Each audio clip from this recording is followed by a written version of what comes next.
शासकीय आधारभूत किंमत योजनेअंतर्गत सोयाबीन आणि मक्याची जी इतर ती दरवर्षी खरेदी केली जाते, यंदासुद्धा सोयाबीनची खरेदी जी इतर ती सुरू झालेली आहेत.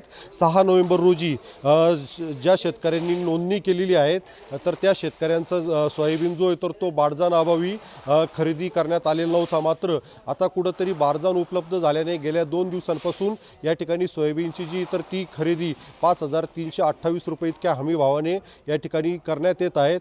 एकंदरीत बघितलं तर 350 शेतकऱ्यांनी या ठिकाणी सोयाबीनची नोंदणी केलेली होती. मात्र बारदान अभावी ती खरेदी बंद होती. मात्र आता ही सुरळीत सुरू झालेली आहेत. पण मक्याची 700हून अधिक शेतकऱ्यांनी नोंदणी केलेली आहेत आणि 30 डिसेंबरपर्यंत त्याला मुदत असल्या कारणाने त्या ठिकाणी नोंदणी सुरू आहे.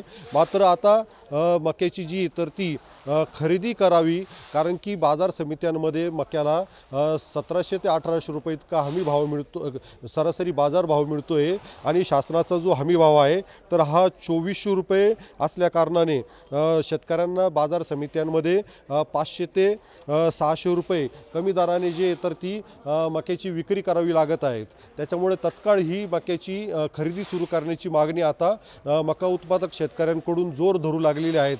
मात्र लासलगाव येथे असलेला जो खरेदी विक्री संघाचा धान खरेदी केंद्र आहे तर त्या ठिकाणी त्यांचे गेल्या वर्षाचेच पैसे न मिळाल्यामुळे त्यांनी सोयाबीन आणि मक्याची जी तर ती नोंदणी न केल्यामुळे शेकडो शेतकरी जे तर ते वंचित राहिलेले आहेत. त्याच्यामुळे त्या ठिकाणी त्यांचा जो पैसा जर लवकरात लवकर दिला तर त्या ठिकाणी सुद्धा मका आणि सोयाबीनची खरेदी ही सुरू होऊ शकते.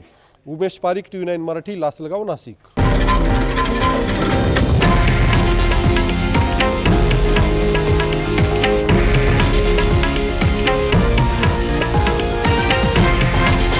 हे आहे देशातील नंबर 1 न्यूज नेटवर्क आणि आपण पाहत आहात TV9 मराठी, एकमेव.